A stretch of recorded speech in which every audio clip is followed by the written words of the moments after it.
ደጋግሜ ነግሬሻለሁ። ስም እንደዚህ አይነት ሐሳብ ሁለተኛ የምታስቢ ከሆነ እመኝ እጅ እግርሽን ጠፍሬ ወደ ጸበል ነው የምልክሽ። እሺ በቃ ይቅርታ እማዬ። እማዬ ለጸብስ ብትሄድ ላኪኝ። አንቺ በቃ እንደ ወንድ ጸብ ደስ አማመሽ እንዴ ዳጣ? ቆይ ካመመሽ ለምን ሐኪም ቤት አንሄድም ታዲያ?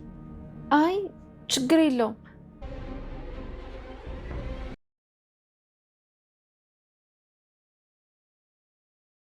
እጅግ አጓጊና እጅግ ልብ አንጠልጣይ አቢጌል ስትቆፍር የነበረው ሚስጥር ናታን ደረሰባት። ናታን የእኔን መስመር የግል ህይወቴን አለፍሽ፣ መስመርሽን ዘለርሽ፣ እንደ እህት እንዳከበርኩሽ፣ እናት አባቶችሽን ፈርቼ ብዙ እንደታገስኩሽ፣ አሁን ግን ከዚህ በላይ አልታገሰሽም ሲል ኤሚን አስጠነቀቀ። ኤሚን አሁን ይህን ሚስጥር ካላወቅኩኝ እያለች እንግዲህ ጉድጓድ እየቆፈረች በስተመጨረሻ እጇ ገብቷል። ያን ወረቀት ታነበዋለች አታነበው? ካነበበችውስ ምን ይፈጠራል? ወይስ ናታን በፍጥነት እንደዛ ሳት ኮርሶ ሳት ለብሶ እየከነፈ የሄደው ናታን እንዴት አድርጎ ይቀበላታል? እንዴት አድርጎ ከዛ ክፍል ያስወጣታል? ክፋትና ተንኮል ከልቧ የማይጠፋው ከአስተሳሰቧ የማይርቀው ኤሚን ዛሬም ቀጥላለች ተንኮሏን። የእናት አባቷን ቤት የሚያፈርስ ዳራቸውን የሚያናጋ ደስታቸውን የሚያጨልም እንደሆነ ያወቀች ለትስ ምን ያህል ትታገሳለች? ሁልጊዜ ሀቅ ሲወጣ ለሰዎች ህይወት መበላሸት እና ለሰዎች ህይወት መለወጥ ይሆናል።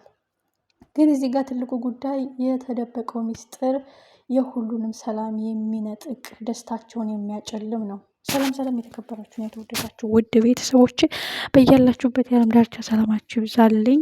ፕሌስ ለቤት አዲስ የሆናችሁ ሰፖርት አድርጉ። የተወዳጁ ዳጣ ዛሬም በሚገርምና በሚደንቅ ሁኔታ ቀጥሏል። እጅግ አጓጊና እጅግ ልብ አንጠልጣይ ሆኗል። ሰላም በድጋሜ ልጅን ምትኬን ማግኘት አለብኝ በማለት የሰራችው ስህተት ብዙ ህይወት አበላሽታለች። ዳጣም እውነታውን ስታውቅ ምን ያህል ልቧ እንዲሰበር እንደሚሰበርና ደስታዋ እንደሚርቅ መገመት አይከብድም። ምክንያቱም ሰላምን እንደምትወዳት ሁሉ ጋሽ ደረጀንም ምነው አባዬ እናቴ አጠገብ የሆና ምነው ይሄን ያለክ ምነው አባዬ ያንተን ትዳር አፍርሼን የደስታዬን ምመኝ አይደለውም የሚለውን ዳጣ ራሱ ከራሷ ጋር ከባድ ግብ ነው የሚኖራት ከአይምሮ ዋጋ ማለት ነው። እና በጣም ያሳዘመታ የወይዘሮ ማርታን መልካምነት ደግነት የተረዳ ያየ ሰው ይህን ያህል ግፍ ምን ብትሰራ ነው ምን ብታረጋት ነው የሚለው ጥያቄ ለመመለስ በጣም ኢዚና ቀላል ነው።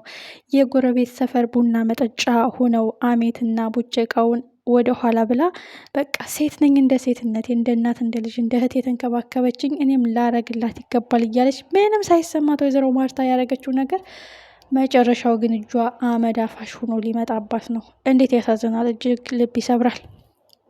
የተከበራችሁን የተወደዳችሁ ውድ ቤተሰቦች የወይዘሮ ማርታን የዋህነት እና ደግነት፣ በእርግጥ ወይዘሮ ማርታ ኃይለኛና በጣም ቆጡ ሰው ናት፣ ግን በፍቅር ለቀረባት እንደ እናትና እንደ እህት ናት። እንግዲህ ዳጣንም ወዲያው እንደመጣች አልወደደቻትም ነበር። እንግዲህ በሂደት ምን ያህል እንደወደደቻት አቢጌል ምን ነው ካንቺ ግማሽ እንኳን ብትወስድ፣ ውሃም ካንቺ ምን አለ ትንሽ ጸባይ ብትወስድ እያለች እንግዲህ ምን ያህል በቃ ፋስት የሆነችና ፍጥነቷን፣ ተግባቢነቷን፣ ትህትናዋን ስታይ ትቀናለች። እና ግን የዚህ ሁሉ ሚስጥር ሲወጣ ምን ያህል ቤታቸውን እንደሚያፈርስ ከባድ ነው። ናታንና ኤሚን ተፋጠጡ። ኤሚንም ይሄን ሚስጥር ማወቅ አለብኝ የምታደርገው ግብ፣ ናታን ደግሞ ዝም ሲሉሽ አናት ላይ ወጣሽ፣ ንቀው ሲታውሽ ያወቅኩ መሰለሽ፣ ቆይ አንቺ ማነሽ ብሎ እንግዲህ ከክፍሉ አመናጭቆ አስወጥቷታል። እጅጉን ነው ደስ የሚለው ይሄ ወረቀት አለመነበቡ። ትልቁ ጉዳይ ደግሞ ናታንን ያንገበገበውና ያቃጠለው እኔ እንኳን አደራውን አከብራለሁ ብዬ አደራ አንተ እንኳን እንዳታዩ የተባልኩትን እንኳን ተጠንቅቄ ነው እየያዝኩት አይደለም እሷ ልታየው በማለት ነው እንግዲህ ናታን በጣም የተበሳጨው። አንቺ ጭራሽ የኔ ሚስት ልትሆኚ ያምርሻል፣ ወድሃለሁ ትያለሽ። የታለ አንቺ ሲጀመር ሰውን ወድሽ ታውቂያለሽ? እራሽን ነው የምትወጂው። የሰው ውርደትና የሰውን መጎዳት ብቻ ነው የምትመኘው። ራስሽ ጋር ታረቂ፣ ሰዎች ጋር ፍቅር ይዞኛል ከምትይ ብሎ እንግዲህ ልክ ልኳን ይነግራታል። በቀላሉ የሚተዋት አይደለም። ቤተሰብ እስኪ እናንተ ገምቱ። አሁን ለምሳሌ አቢጌል እስከ ዛሬ የሆነ ፍንጭ እንኳን አግኝታ የሆነ ቀዳዳ እንኳን አግኝታ መሰለኝ ደሳለኝ መሰለኝ ምናምን እያለች ራሱ የምታወራው ወይዘሮ ማርታ ትኩረት ብትሰጠው እንደሷ ብትሆን ብዙ ነገር ነበር የሚፈጠረው፣ ብዙ ችግር ማለት ነው። እና አቢጌልን ወረቀት አነበበችው ማለት ምን ማለት ነው? አስቡት። ቀጥታ ሂዳ ያው እማዬ ማስረጃው ያው እማዬ እኔ አባዬን ጠርጥሬ አንቺ ብለሽ እንዴት እንደመታሽና እንዳነቅሽኝ አታስታውሽም ብላ ፊት ለፊት ነው እንጂ የምዘረግፈው። ኧረ አባቴ ነው፣ ኧረ ክብሩ፣ ኧረ የቤተሰቦች ትዳር የእናቴ በቃ ይህን ማሰቢያ የላትም አቢጌል። ሁልጊዜ እኔ ትክክል ነኝ የሚለው ነው። ይህ ነገሯ ግን መጨረሻ ላይ ጉድጓድ ነው የሚያስገባት። ሌላው ቢቀር አባቷ አስጠንቅቆ ነግሯታል። አትብሊ የተባልሽውን አትበይም አይደለም፣ ምክንያቱም መሞት ስለማትፈልጊ። አትራመጅበት የተባልሽውን እሾህ የሞላበትን መንገድ አትራመጅበት ስትባይ አትራመጅም አይደለም፣ ምክንያቱም ያ እሾህ እንዳይወጋሽ ስለምትፈልጊ የሾሁን ህመምና ስቃይ ማየት ስለማትፈልጊ። ስለዚህ ሰዎች አታዋቂ፣ ይሄ የአንቺ ጉዳይ አይደለም የምትባዩን ነገር ለምንድን ነው ማሰብ ብሎ አስጠንቅቆ ነግሯታል ጋሽ ደረጀ። ግን አጥቦ ጭቃ፣ እድገቷ ወደታች እንጂ ወደ ላይ። ለስሙ ተመራቂ የህግ ተማሪ ነው፣ ምንም አይነት ስብዕና የሌላት ማለት ነው።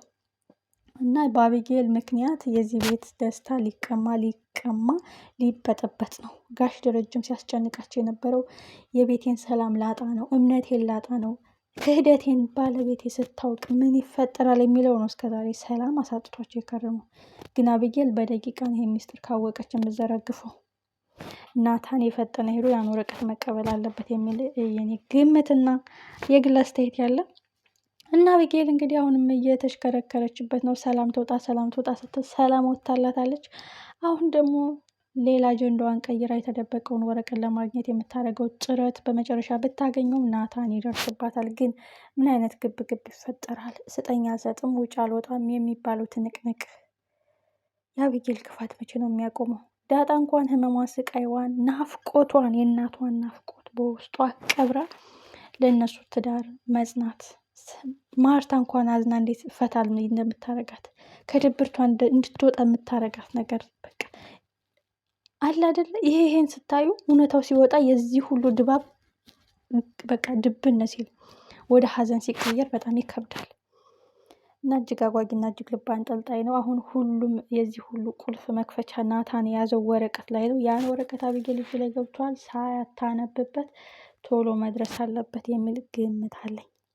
ሌላው ትልቁ ጉዳይ አርዱን ነው። አርዱን እንግዲህ በአቢጌል ፍቅር እየተሰቃየ ራሴን ላጠፋ ነው ልሞት ነው እያለ እንግዲህ መጨረሻ ላይ ግን ጥፊውን ቀምሷል።